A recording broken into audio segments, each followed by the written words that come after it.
And we're rolling. So right. Triumph started making these foldable hats. I ordered one for myself awesome. Huh, because I need one for my head. Yeah. Yeah. Like it's like those really lightweight, breezy, like hiking hats that you see, like REI, but it's Triumph branded. So obviously it was a little overpriced for what it is. I would love that because that means I could like actually put like, I don't have to clip it to my belt anymore. That's exactly why I ordered it. I wish I had this logo on it though. Oh, is it this one? It's just the writing where it's like their Triumph with like the arrow or like the line underneath. But I did order it, and cool. Yeah, it packs up in a little pouch too, which is dope. Everybody, welcome back to Two Dudes Talking Motorcycles. I am Gleb, and you can follow me on Instagram at Gleb Lapham. I am Mitch. My name is Mitch. You can find me on Instagram at Mitch to the Beach. And you can also follow the podcast on Instagram at tdtmotorcycles, and feel free to email us your comments, complaints, concerns, suggestions, ride stories, anything like that at tdtmotorcycles@gmail.com. Yeah. And I was going to really quickly, just for anybody who might be watching this on YouTube, I'm wearing sunglasses indoors. It's because I have allergies. I don't think I'm cool. My eyes look like a gorilla's knuckle, and I just don't want that to be on camera. That is a fantastic description. A gorilla's knuckle. Why is that so accurate? I don't know. It's bad. Dumb. I love it. It's not good right now. So. Yeah, they do look pretty bad. I'm sorry. Yeah. So. Utah is finally in full spring weather swing, it seems. Yep. There's tree splooge everywhere. Yeah. So allergies are hitting pretty much. They haven't hit me yet. Maybe lightly here and there, but nothing crazy. So, dear viewers, I will do my best to not sniffle into the mic. Yeah. I might have already done that, but I'll try my best from here on out. And we're back in our usual spot today because Gleb is not tired enough to, or was not tired enough to not drive down here, whatever that means. Yeah. But for today's topic, we're going to have kind of almost two mini topics. And before we get started, I think we're going to skip an episode next week or 2 weeks.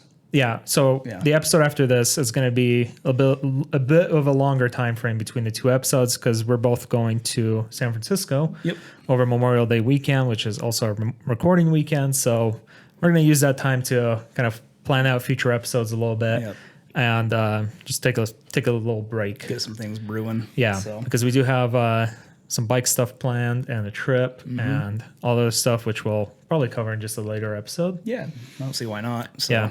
So, sorry, we're skipping a week, but I wouldn't mind a little break. Yeah, I think it feels like it's been a little hectic. Everyone needs a vacation. It's true. So. It's true. And storm is starting, so I think it's a good little midway point.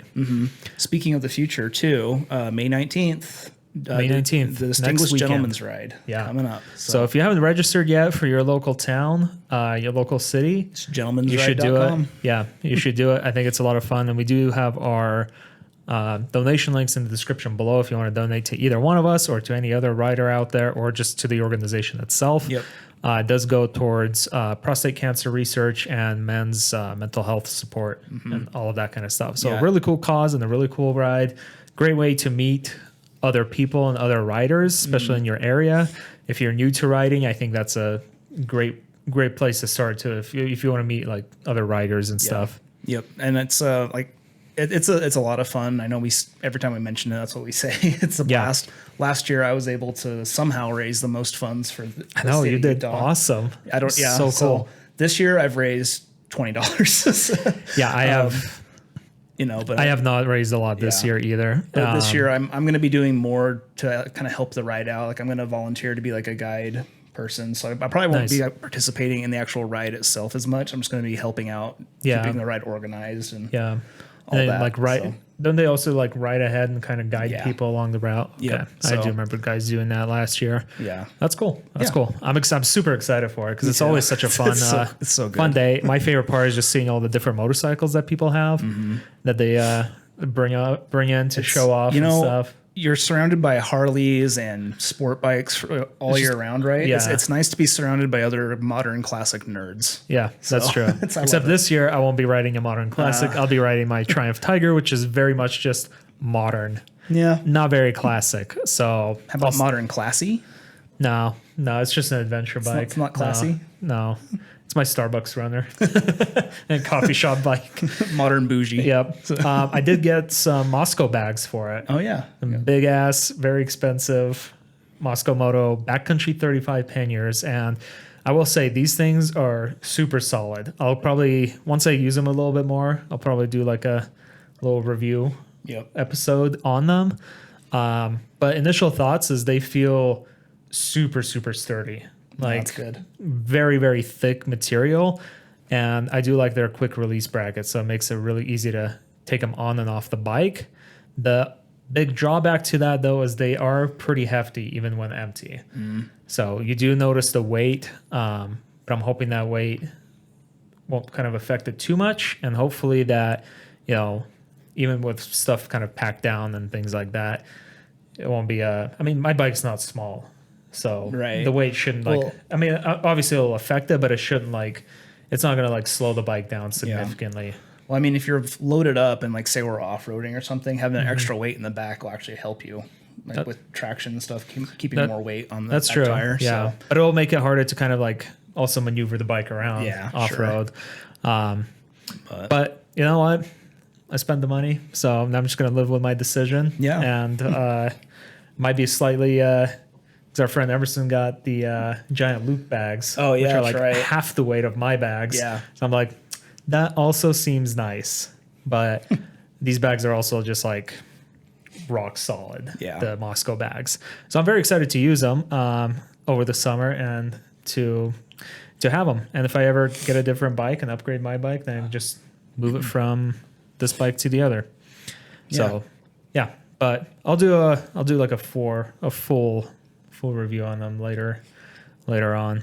Yeah, that'll be good. So nice. Well, that's going to bring us into our topic then, isn't it? Yeah, it is. So our topic today is, so like I said, we have two little mini topics, and one, since I kind of spent last couple of months buying a few things for my bike, so including the Moscow bags, but also I bought a proper skid plate for mine because I have the Rally, not the Rally Pro. But even the skid plate that comes on the Tiger Rally Pro is pretty dinky and kind of useless from what I hear. I bought a skid plate from Touratech, and it is a beefy plate. That thing is so solid and thick. And I think it's going to be really nice for off-roading and stuff to offer. Just a good peace of mind too, probably. Yeah.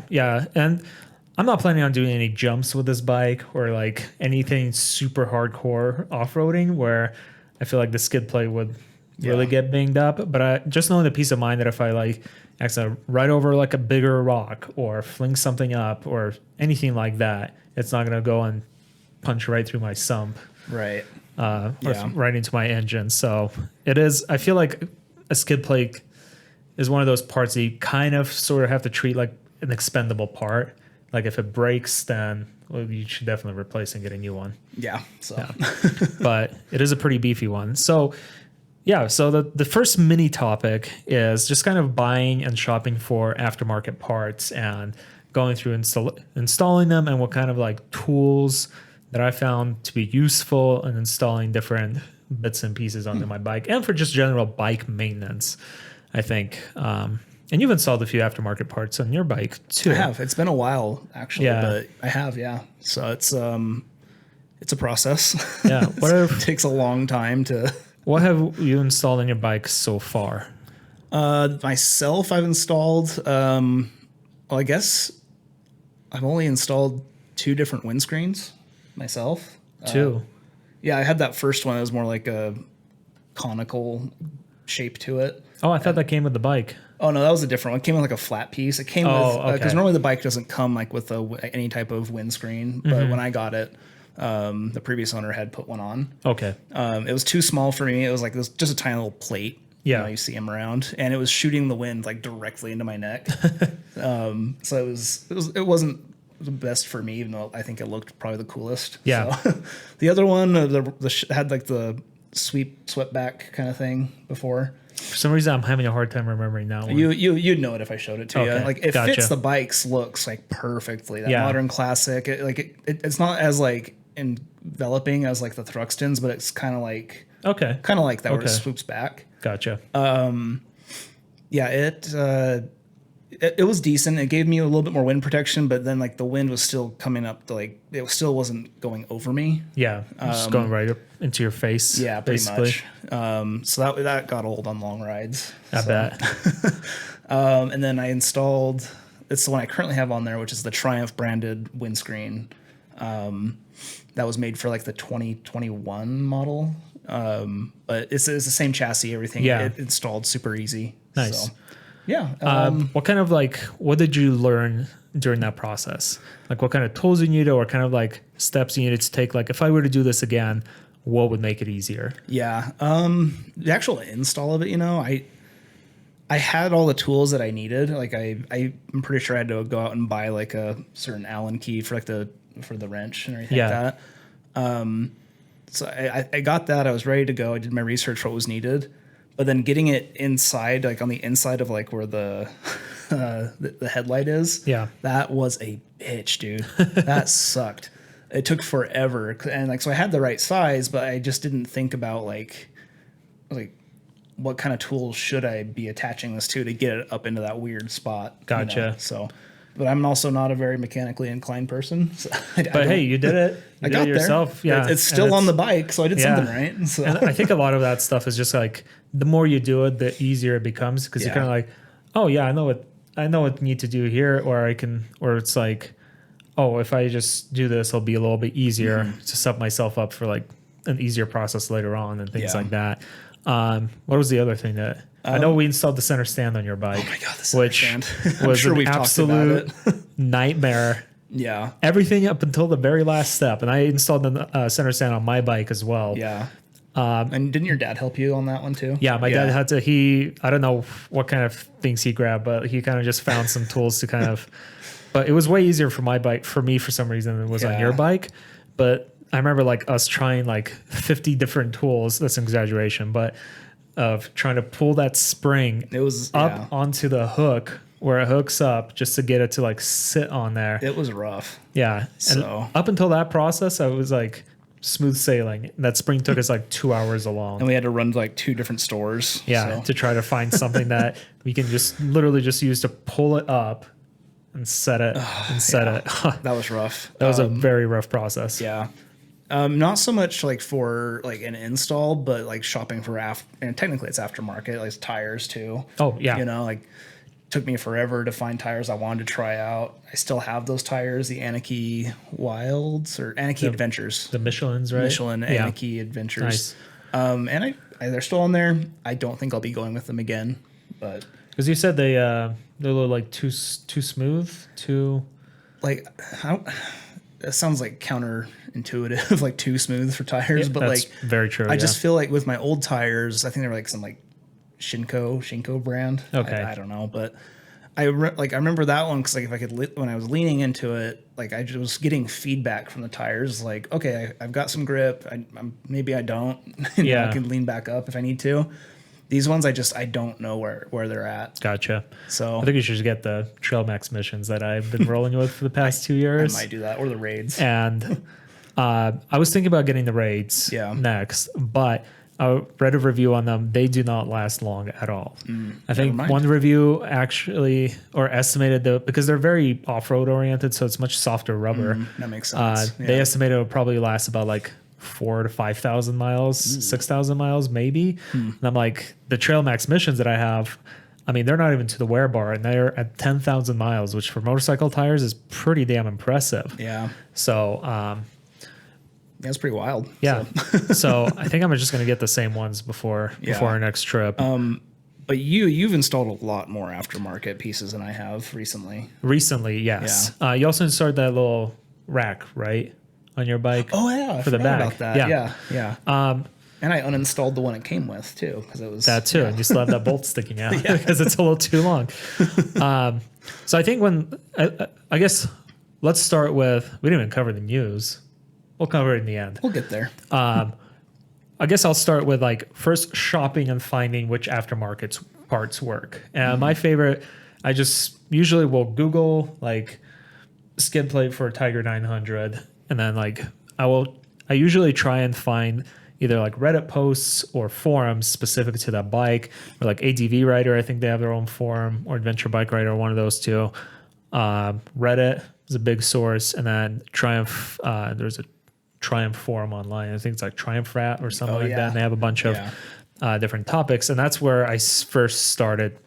Like for both my engine guards, my skid plate, the bags I kind of already was pretty set on the Moscow bags, but the engine guard and the skid plate, just kind of reading different reviews and what people talked about using forums, because I feel like when you read people's actual experiences with that, it's better than going to like manufacturer's website and seeing like just 5-star reviews or whatever reviews people leave, because those ones, especially for motorcycle parts, because it's not like a very mass market thing, because there's so many different specific parts. Like there's virtually zero like professional or even consumer reviews on websites, but the forums is where people really post their likes and their dislikes, their grievances and things like that on different parts. So that's where I start looking first, and then kind of just make a little list of, okay, people said this brand is good, people said this brand's not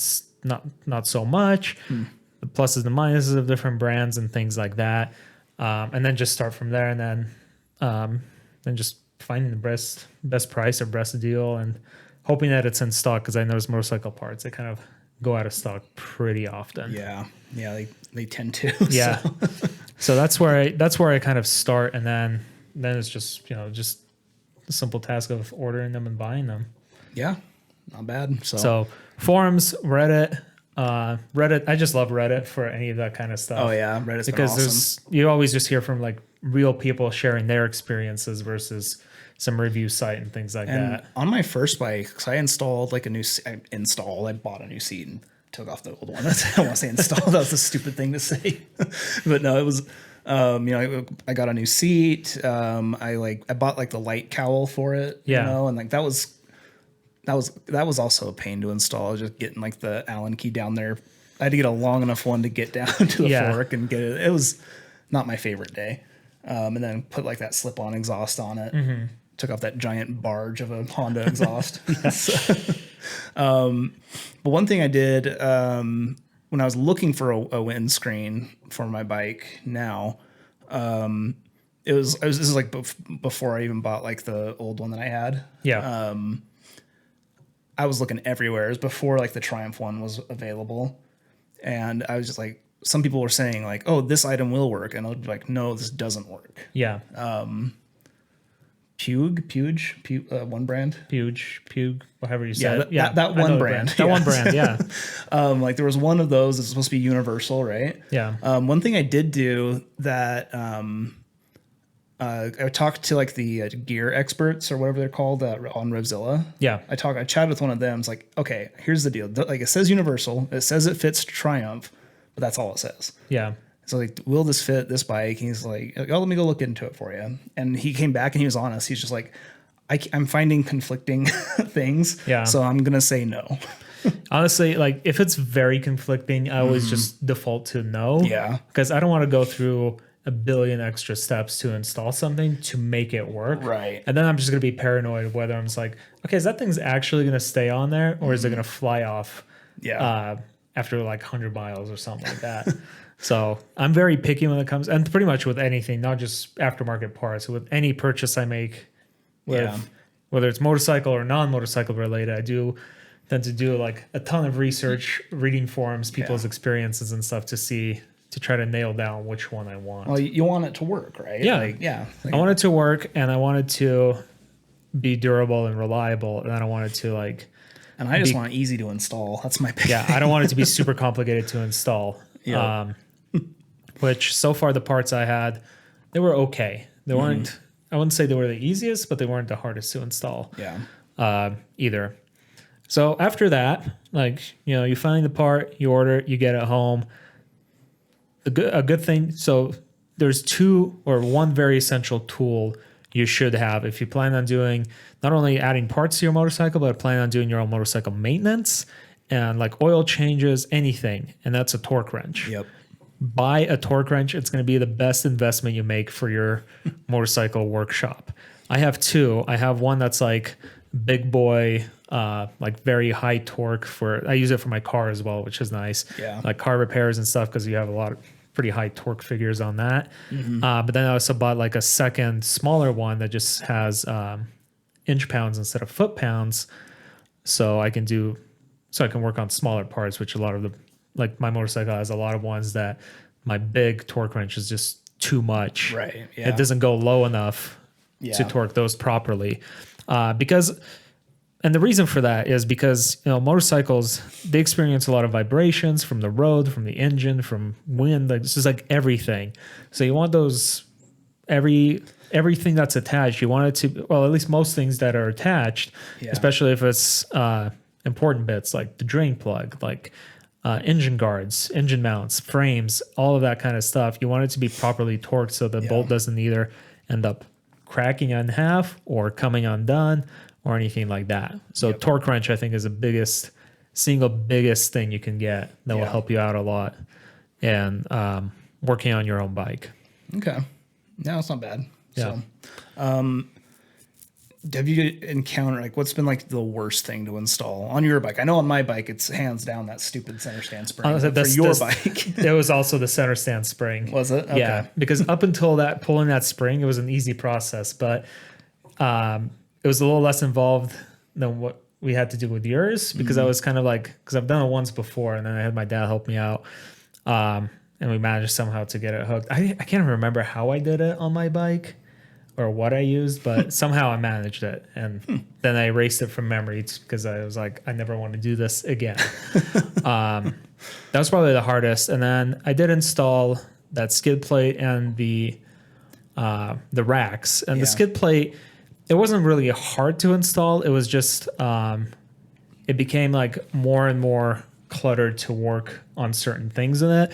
And it used what it's called like cage nuts to hook the actual plate to the bracket that's hooked up to the bike. Right. So it's like a 2-stage system. So you have this like aluminum or steel bracket that you bolt up to where the OEM skid plate would go. And then you put the actual like skid plate onto the bracket. So the skid plate is held up by these cage nuts, which you basically just insert into a hole. And as you insert the screw or the bolt, it just tightens it down like together instead of using like a nut, a regular nut. And those were just in two very tight spots. And it was the dumbest thing because like I got the thing on, but then it has these like plastic sliders that you screw on as well, which look cool. They're not necessarily like necessary. Yeah.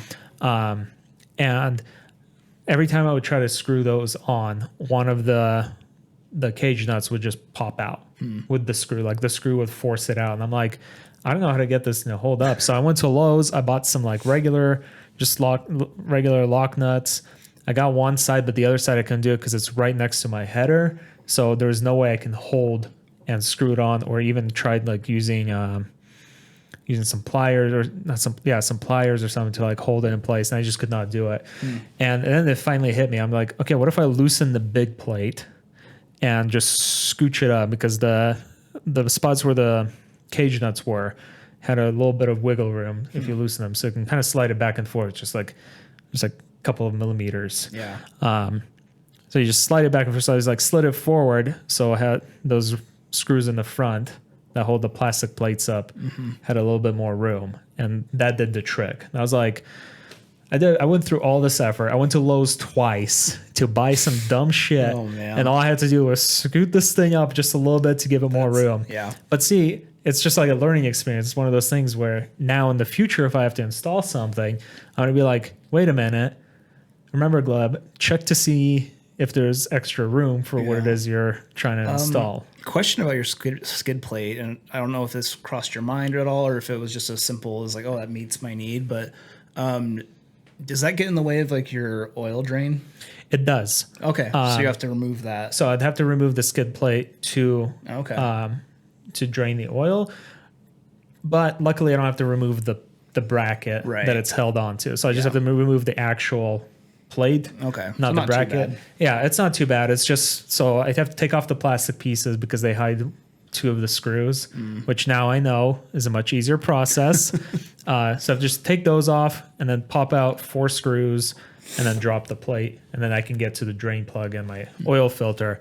But also that plate covers up like the oil filter too. So it comes up high above it. Okay. It covers up like a good chunk of my header up front. Nice. And like all the way back to basically, I think it covers my like catalytic converter and stuff too, which is nice. So Yeah, that's pretty good. So it's a pretty beefy plate, and I think it's just going to protect a lot of that bottom of the bike, basically. Yeah, no, that's good. But yeah, I do have to remove it, so it's a little bit of an extra hassle, extra step for oil changes. But usually those happen just once a year, so it's not too bad. Hell, I can even drop the plate, take it off before I like put it away for winter. So then when it's springtime and time to get it out, I can just do the oil change without having to go through the extra step. I need to do an oil change soon, and I'm not looking forward to it.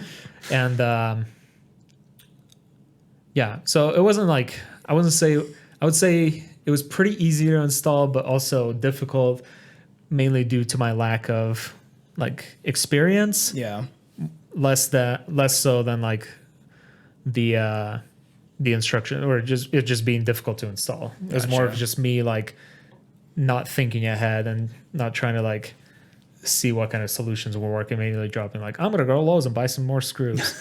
I did end up using some of those screws because the ones that came with the skid plate were just a little long, and I felt they were a little too close to the header. And I'm like, okay, if this hits and bends up, I'm like, I don't want it to punch a hole through my exhaust. Right. So, yeah. it's a little bit of an adjustment, but yeah, it's just kind of a learning, just a little learning thing. Just something I thought of, because like when last time I changed my oil, like when Emerson helped me do it, it was like we didn't have to remove any like the skid plate or anything. Yeah. Like they're all just like kind of like up inside. So you all you have to do is just pop them off.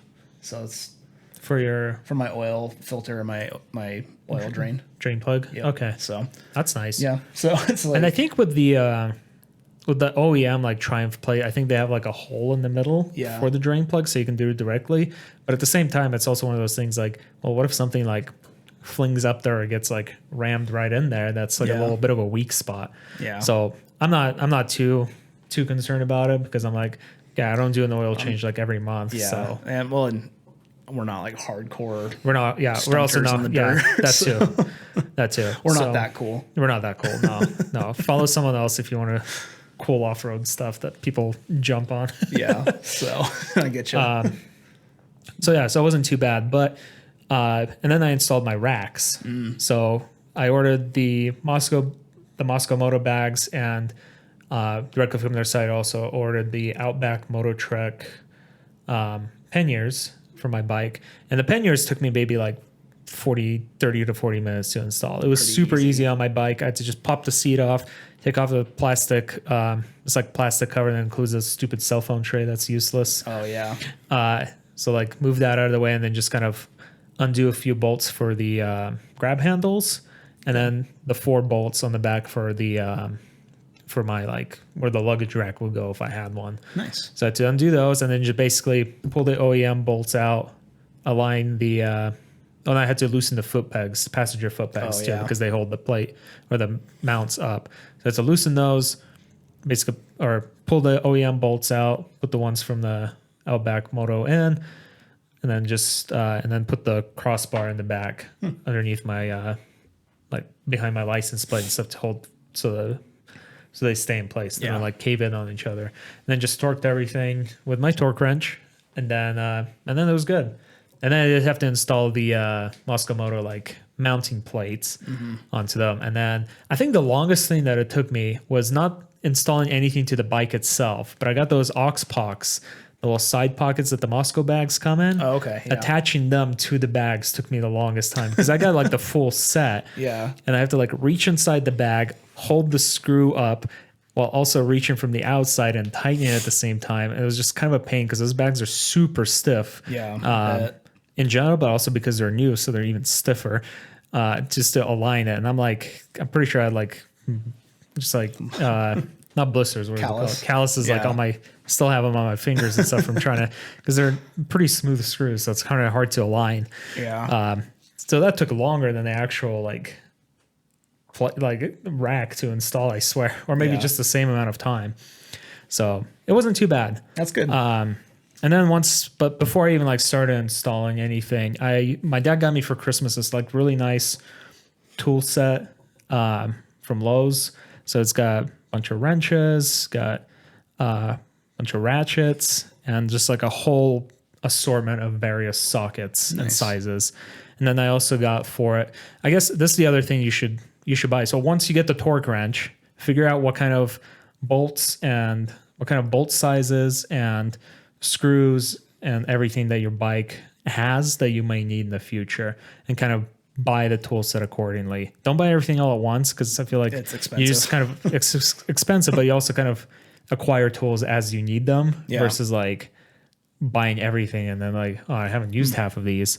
But the other things in addition to the tool set, which I already had, I ended up buying are some hex sockets, so I can use one with my socket wrenches for the hex nuts, and then also the Torx nuts, which are a little star shaped ones. Oh yeah. So I bought a set of sockets for those as well, because those are the most common ones I see on my bike. Yeah. So that was pretty much it. And then before I started working, I kind of got all the tools I needed, laid them out, got all the screws out of the bag, laid them out, so I can easily go and pick at them instead of having to fish for them out of bags or a toolbox or anything like that. So just keep set yourself up for a good workflow. Pretty much, yeah. And it just makes the whole process way easier and way nicer. Yeah, versus having to fish for stuff. Right.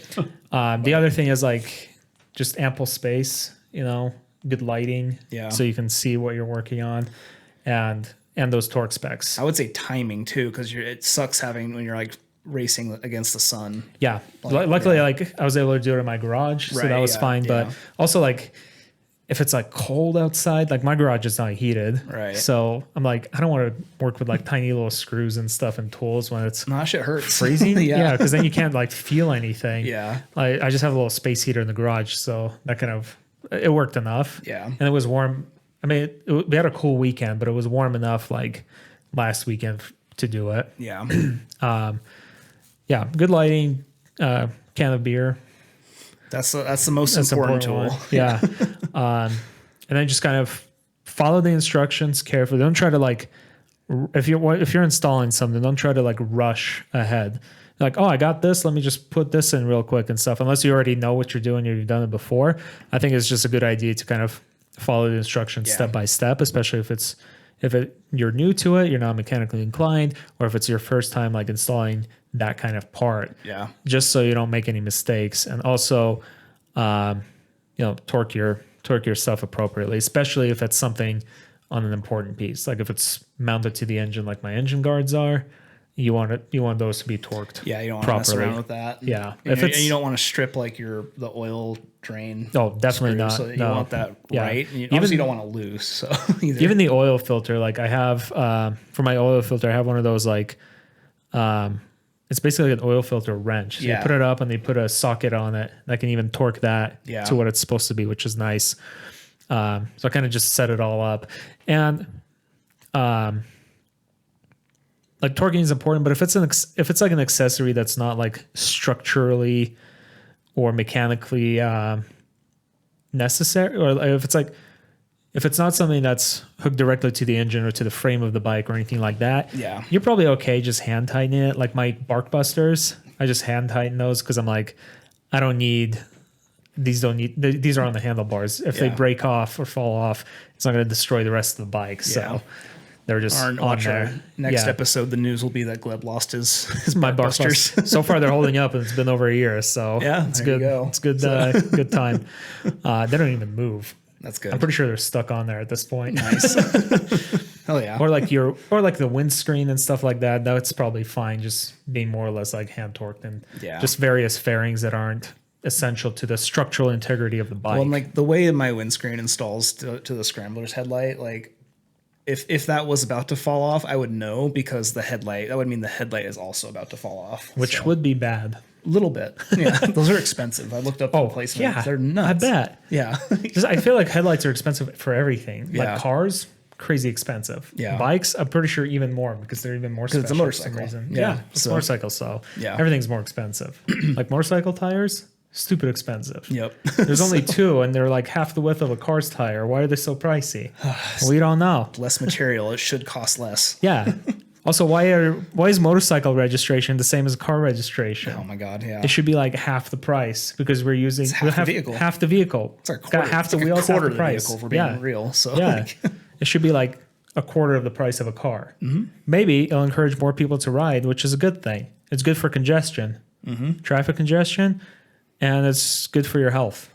It is. Motorcycling is good for your health. Yep. Which is why you should sign up for the DGR to support men's mental health. No, do it. Actually, on back to that though. Like, really go. If you haven't been a part of one, go do it. I promise you'll have a blast. You will have a good time. Yep. What else about tools or aftermarket parts? I really don't know. I think it's like, I think like, if you're going to learn anything from this little mini topic of it, right, it's like, do your research, like with everything. Yep. Like make sure it's going to fit, make sure you have the tools that you need to properly install it. Yeah. And budget. Budget. Yeah. Oh, also another great resource, YouTube. Yep. Especially on like things like oil changes, air filter changes, anything like that. YouTube has usually a ton of different videos for various different bikes on how to do all that kind of stuff. Yeah. And it's always, for me, it's always nice to watch someone do it versus just like reading step by step. Yeah, it's nice to see it. Like, okay, that's what it is supposed to look like that. Yeah. Which is one of my biggest things, because sometimes the instructions they look a little weird, and you're like, is that the right thing? Does this washer go in front or behind this? Like I'm of the opinion, motorcycle maintenance should not be akin to building IKEA furniture. No. So sometimes it does feel like it though. Yep. Like that center stand. Like that fucking center stand. But yeah, I think that's pretty much it. If you have any like tips or advice or tips and tricks or advice for doing motorcycle maintenance or installing aftermarket or OEM parts onto your bike, shoot us an email. I haven't done like beyond oil changes or just changing the air filter recently. I haven't done any other kind of maintenance on my bike. Yeah. Like I've never changed my brakes. I don't even have a way to really get the wheels off the bike, like get the bike off the ground so I can take the wheels off of it if I were to do. You don't need to take your wheels off for brakes. I meant like the rotors. If I wanted to change the rotors. Oh, and okay, stuff. yeah. For that, but for the pads, the calipers, yeah. That I meant like if I wanted to change rotors or something like that. And some people even get like tire or ways to change your tire at home and stuff, which would be kind of nice. I would like to be able to learn. I would like to learn how to like adjust and tighten my own chain.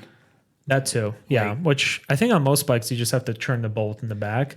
But there's a whole measurement thing. I did buy the little tool. Oh, did you? Yeah, oh, I haven't used it yet. Yeah, but I do have it. And I think a lot of times you do need some weight on the bike, like someone's sitting on it, because the slack is when it's like tensed up. Yeah, because when my bike's on my center stand, the chain's just like it's droopy. Same. So and it like doesn't go anywhere. Yeah, and like there's like certain like almost shock absorbers inside the rear wheel, like for like or the sock or the gear thing. The bearing. No, like the actual like the gear, I guess, like the sprocket, the rear sprocket, like the sprocket. Yeah. Jeez. So, did I mention I'm not very mechanically inclined? But anyway, there's like actual like shock absorber type things. I forget what they're called. But they are like pads that are inside the rear wheel. So like as like the bike puts tension on the chain and goes, it kind of protects everything holding it in there. So and those do need to be changed out sometimes. I hear. So I don't know if they do that like at the shop ever unless you request it. I have no idea. Never even thought of that. I saw it on a reel earlier this week, and I was like, interesting. I didn't know that. Like, I didn't know I had to clean my front sprocket because I got a bunch of gunk gunk up in there that still comes somehow it was appearing. I don't know. Either I have a very small oil leak back there, or it's just gunk from the chain that is never ending. Which I think it might be that because it feels very sticky and thick. Yeah, like it's probably chain. not oil if it's sticky. Yeah, I don't think it's oil, and my oil level's staying consistent, so there's that too. Yeah. But yeah, so that was our not so mini topic. Yeah, I didn't realize it will go that far. But the other one you had was snacks. Road snacks. That's the best part of riding is stopping at random gas stations and or just packing something with you. You know, so like I don't know. I thought that'd be kind of cool to hear. Oh yeah, well, what's your go-to road snack? Man, it's a tough one. Like it's usually going to be jerky or trail mix. I love myself some trail mix. I used to be a bigger fan of jerky. For some reason, I'm not as big of a fan of jerky anymore. I think a lot of times it's just too salty. I don't know. That's just me. I know I'll probably get some shit for it, but I used to like it a lot more. Yeah. But now not so much. My favorite trail mix though, it's like just sunflower seeds and like with raisins and like the little M&M things in them. Like there's no peanuts or anything. It's like I love me some sunflower seeds. I love sunflower seeds. I love pumpkin seeds as well. Yeah. Pistachios. Can you have pistachios? I can. Oh, okay. And then I also love like Cliff or Kind bars and stuff. I like bringing those along. Those I can't have. That I know. I like bringing those along just because it's nice to kind of be able to quickly munch that down. I like a little rest stop. Also, I don't carry this with me, but if I am at a rest stop, I like to pick up like some chocolate milk. Oh, you just leave chocolate milk sitting in your tank bag all day? Why not? It turns. I tried that once and it turned into chocolate cheese. Yeah, you just want some pudding. It's chocolate pudding. Weirdly enough, I had to go to the bathroom a lot after too. I bet, Crazy. No, but I do love myself some like chocolate milk or one of those like Fairlife protein, like chocolate protein shakes and stuff. I love that stuff, and I feel like that's just like good little pick me up on a long ride. I haven't done it in a while, but like another like one I'll do or used to do. I'm gonna start doing it again because I just remembered. But like you stop, you get some snacks, you take a break, whatever. Have some mints, just pop a mint or two in your mouth for the ride. You got a little tasty treat like going down the road. That's a good idea. Yeah, like a hard candy maybe. Yeah, like a lozenge. Weathers. Those little Weathers like old person person candies. Yeah, butterscotch. Yeah, something like that. Or I also like the Body Armor sports drink, like the Body Armor Light. I feel like it just rehydrates me so well. I'm not a big fan of like Gatorade and stuff. Yeah. But the Body Armor Light I really like, and I always like getting that. And also on my bag I have my tank bag has a bladder in it, so I will fill that up with water. I do want that tank bag for that reason. It's honestly it's nice. Some people they're not fans of bladders and stuff, but I really like it mainly because I can feed it through my helmet and drink it without taking my helmet off, and also it kind of gives me a space dedicated to water. Yeah, so I don't have to like carry my big like 40-ounce bottle around and stuff. Yeah, so it's a very convenient thing to have, I think. Does water count as a snack? Because like water's probably like my favorite drink besides like a good whiskey. So like, or is that? I think it's more of an essential. Okay, yeah, you should bring water. Yeah. So it's not a snack. Body Armor would be a snack. Water would be essential. Yeah, I love water. So. Yeah, I'm also a big fan of like peanuts. Whether it's just regular roasted salted peanuts or like honey roasted peanuts. Oh, sign me up. Yeah. That's a good little snack. Lots of nuts. Yeah. Oh. I like nuts. Gleb likes nuts. I like nuts on my bike. Yeah. Bike trips. We're mature here too. We're very mature. So, but no, I think those are like my big ones. I just and I'm open to suggestions from anybody. If you guys got snacks, you guys got snacks. You guys got snacks. Send us some snacks. Our mailing address. Just on the PO box opening day where we just like snacks. Yeah. No, those are like my big ones. I don't know. Sometimes I get. This is a Twizzler household. So like sometimes I get a craving for some Twizzlers. I don't like red vines. But are Twizzlers like the licorice? Yeah, as the well? red licorice. Absolutely not. No, I hate licorice with a passion. Okay. I think it's disgusting. Sorry. No. Sometimes though, I don't eat them. I don't eat a lot of candy. If you like them, it's fine. I don't care if people eat them. I just hate the taste and the smell and the flavor of it. I don't know why. That's repulsive. Yeah. But to be fair, I'm not sure Twizzler or Red Vines even really counts as licorice, but like, whatever's in that. Yeah.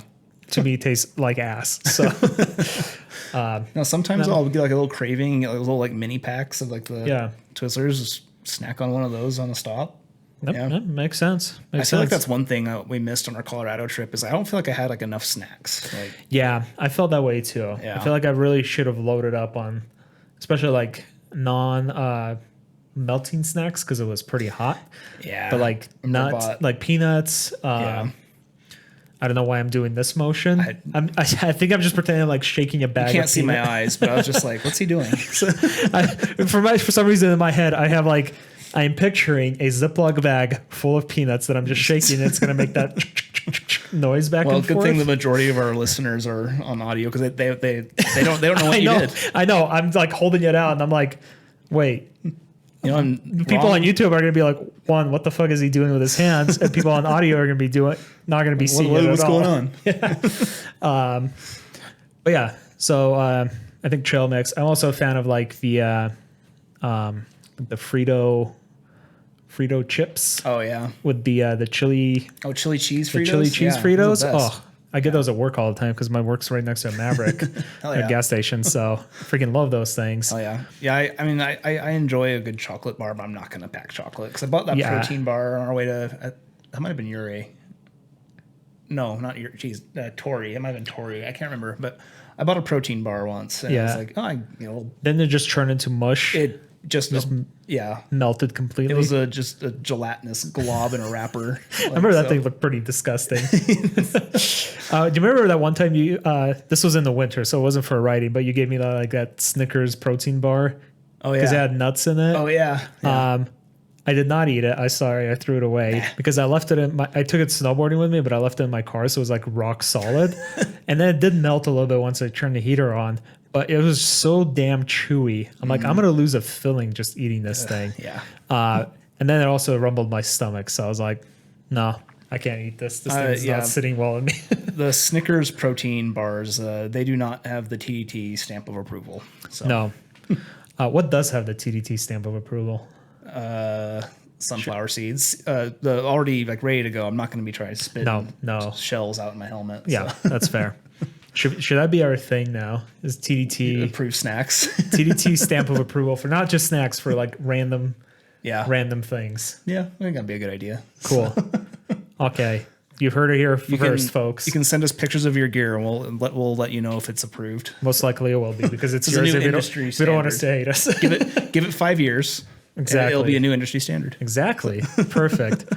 I think that's pretty much it. Yeah, very chill episode again. Should we talk a little bit about the news because we still got we did time? We did, and also I'll just respond to our listener Ryan. Ryan here sent us last week. We had an episode about close calls and stuff. Mm-hmm. He sent us an email talking about a close call that he had where he lives. So he said he was on the 4-lane road with a turning median, so it was a total of 5 lanes. After going through a green light, I saw a car heading in the other direction, and the guy was reversing from the medium. Towards the opposite curb. I thought, man, this guy can't park to save his life. Next thing I know, he's coming towards me, doing a wide U-turn. I got as far over as I could, but the guy still managed to hit me on the side. By the time he hit me, we were parallel, and he really only hit my foot/peg and the passenger peg. The passenger peg got pulled off and my foot was pretty badly bruised, but I did not go down. Moral of the story for me is when you see people driving poorly, keep a close eye on them. If I hadn't been watching him like a hawk, I may have been under the jerk's Nissan. And like we mentioned in the last episode, like just keeping your head on a swivel, just constantly keeping an eye out, especially out for bad drivers, because they're the ones that are most likely going to make some kind of dumb mistake. Yeah. So Ryan, thanks for sharing your story. I know it's sorry you got hurt. Yeah, it sucks. But I'm glad you didn't go down or got hurt anymore. A bruised leg can happen. I mean, it sucks that it happened, but a bruised leg is a very good outcome in that kind of situation. Yeah. And Ryan, also, you've emailed in us a few times actually. And we appreciate and love every single one of your emails, man. Thank you so much. You are TDT approved. And you are TDT approved. I like it. And he also mentioned that he is heading on a, so that his wife bought him a solo trip to Costa Rica as a present, which is awesome. And he's going to be renting a bike there and doing the DGR in San Jose. So Ryan, that is really cool to hear. We'd love to, if you take some pics while you're out there, feel free to send us some pictures our way, because I would love to see. I would actually love to see that San Jose DGR ride. So, thanks for your continued support. Honestly. Yeah, thanks for your support, and thanks for shooting us that email and telling us your story. That is a really cool story, and we love hearing from you guys. Absolutely. There's some local news too. That's right. Yeah, Eurosports Utah, the dealership that lets us do all their demos and bikes from there. They were rated the top Ducati dealer in North America for the month of April. So that's huge. Really awesome. So congrats to them. Congratulations to all the awesome people that work there and let us take their bikes out for a spin. Yep. Without if you're in the area, you now know where to go for the top Ducati dealer in North America. That's true. And for not so local news, we usually cover news at the beginning, but we totally forgot about it. So we're going to wrap it up in the end. So if you're still listening, you'll get to hear this. But since we're always on the lookout for new bike tech and things like that, BMW is joining the automatic transmission, not trend really, but they're adding automatic transmission. So they showed off a automatic transmission system, which they're calling the Automated Shift Assistant, or the ASA, and it was mounted to a R1300 GS. And unlike Honda's DCT, it seems that it works almost like a traditional manual transmission on the bike, except without a clutch. The clutch is electronically hydraulically actuated versus you having to pull the lever, but you still shift the gears with your foot lever if you put it in manual mode. Or if you put it in drive, then it just does it automatically.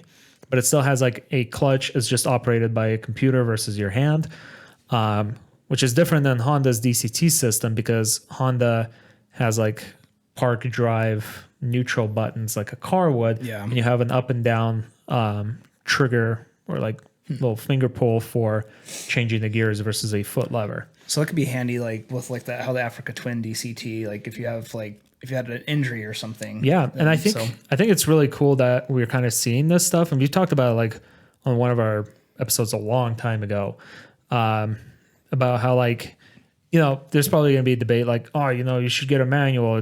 Manual is always better and stuff.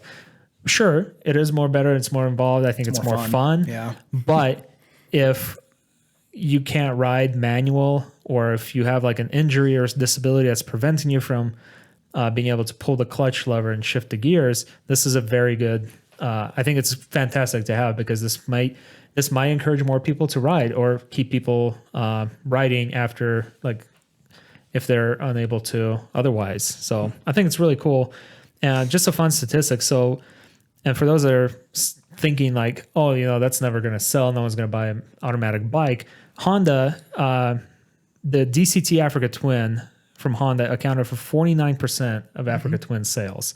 So there is a market for them. Yeah. And more than 240,000 DCT equipped Honda motorcycles have been sold across Europe since it was first introduced in 2009. So that's from ADV Pulse. So there is a market for them, and people do buy them. Another bit of news, Revit opened up their first brand brick and mortar store in Denver. No, we have not been there, but looking at the pictures online, it does look pretty cool. I would definitely like to visit it, because I think that'd be dope. Because we don't spend enough money on motorcycles. Clearly not. Or if you are planning on spending money on motorcycle gear, visit our RevZilla affiliate link in the description below. It doesn't cost you anything extra, but it does give us a little bit of money back. So keep that in mind. And we really appreciate it. We really appreciate it. Yeah, you guys are helping us out. Yeah. You're helping us get where we kind of want to take this. Yep, and exactly. Yeah, you're riding safe, you're getting stuff, and you're helping us out. Thank you. And also, Honda has finally announced the pricing and the spec of the the NX 500, which is a replacement for the CB 500X in the North American market. My first bike was a CB 500X. This basically carries, I think the engine's a little bit more than my 2019 model, but it is the same as the 2023 model. So it's a 46.9 horsepower, 31.7 pound-feet of torque, parallel twin, 471 cc's. And they did do a redesign. They have traction control now, which you can disable. They have a 5-inch TFT, the same as the one on the Transalp, which I think for an entry-level bike, it's actually really cool. No, that's a big upgrade from yours. Like it was just a little LCD screen. Yeah. So I think that's really cool. It's also got new lights on it. I got a picture right here, and they look okay. They look a little rally inspired, like little windscreen there and stuff. I think it looks better than the Transalp. It looks Transalpish. Yeah, it does look Transalpish. Like I think the Transalp would be better if it had this headlight on it. Probably. Versus the one that it has on it, which was the headlight from the old version of the NX 500. Yeah. It's got upside down Showa suspension in the front. It's got a big piston, I lied. It's got a single tube shock absorber in the back. Doesn't say the brand, but the back is preload. You got a 5-stage preload adjustment, which is pretty awesome for kind of like a lower end bike. So got that 5-inch TFT. It does reduce the weight by 7 pounds, which is very nice. So yeah, I think, and it's starts at $7,400. So a little bit pricier than it used to be, but I think it's a pretty decently equipped bike for what you're wanting. For what you're wanting. Like if you're wanting an adventure bike. An entry level adventure bike. I think this is a pretty good one to go with. Yeah. Or you can get a KLR and just abuse the shit out of it. It'll never die. So that's the quick little wrap up on the news. Yeah. And you got. Yes. And then I think this is lastly, right? This is our last bit of news. Mm-hmm. Yeah, so lastly, the new KTM 990 RC R. There's a space there between the RC and the R. So this is like just another update to their RC line. This is like a fully fared sports bike, right? So yeah, that's the thing. It's a sports bike, fully fared sports bike, but they're giving it some street ergonomics as well. So kind of like how Triumph did that with the Daytona 660. Yeah. So they've approached it to have all the race heritage into it, that they follow, but it's gonna be so you can take it to the track, have a blast, but you can still enjoy yourself on the road. So do you think it'd be pretty comparable to like a Panigale? I don't know. I'd have to try one. That's fair. But let's see here. Looking at back forward there, I had some of the specs up and I lost it. Okay, here we go. So it is going to be coming in with a 57 kilogram Euro 5 plus ready LC8C engine on there. Which means fast. Sounds good to me. So it's been tuned to be more of like a raspy torque on there. So it's going to be pulling at 103 Newton meters at 10,500 RPM. Okay. So it sounds fast. It does sound fast. I don't remember the numbers of the Panigale off the top of my head. So I don't remember the Newton meters. I think it had 210 horsepower. Okay. And this is 120 PS. Or 128 PS. Whatever PS means. Yeah. Let me look that up. The dumb Americans over here. While you're reading the rest of it. They've redesigned the frame. So it's a new steel frame for this bike. So it has an increased weight to it, but it has it set to the front end on there. So you're going to have a lot of your weight helping out with your front traction from the sound of it from there. So funny thing. So PS actually also is the metric equivalent of horsepower, basically. Okay. And it actually it's read as Stark, which is a German word for horsepower. Why we gotta complicate it? They're basically like equivalent. I think it's, so you said 120? 128. 128 PS. Mm-hmm. That's 126 horsepower. Not quite to the Panigale then. No, way less. So not quite the Panigale level. Smaller engine though too. Yeah, smaller engine, and still fast. Yeah. So I mean, that's plenty of horsepower. Yeah. That's so much horsepower. That's way faster. That's way more than the Daytona 660. And I don't think they're in the same class. No. Because this is going to be like Panigale V2 equivalent almost. Yeah. And what was the other measure? The Newton meters? Yeah, it was 103 Newton meters at 10,500 RPM. While you're typing that in, this bike was kind of, I found this to be actually pretty cool, is that they have adjustable foot pegs. Interesting. Yeah. So what was the 103 Newton meters? Yeah. But yeah, so this is going to give you some, like, you can adjust things as you need to for the most comfortable ride. But again, you can tear it up on the track. 75 foot-pounds. Pretty good. Pretty good. Yeah. Not bad. I'm assuming it's going to be a pretty high revving engine. They haven't released any specific specs. No, on nothing it yet. specific. That was just like what they've, like, their pre-announcement, I guess, for what we got on there. So that'd be very cool to see in person and stuff. Do you think it's going to be safety orange? Probably. I mean, they even say it in here. It's like we built this bike for the orange lovers. So like, I do really like the silhouette of it. It looks pretty cool. It does look like a MotoGP bike too. Yeah, with how it's set up. So yeah. Okay, I'm curious to see it in person. Yeah, bring it on, KTM. I want to see it. Let's do it. Yeah, send us one to try out. Yeah, please. Actually, I think that's it. Yeah, that's all I had. So okay, awesome. Yeah. Well, like we mentioned at the beginning of the episode, we're probably going to skip an episode here shortly. So a month of May may only have just this one. So we'll miss you guys, but we'll take a little episode break, and then we'll be back. We'll be back in June. Yep, June. So sometime in June. Like second week, third week. At the very least, June. So, the latest June, I guess. Yep. So we'll see you then. But thank you again so much for listening, and we'll see you in the next episode. Yeah. Take care.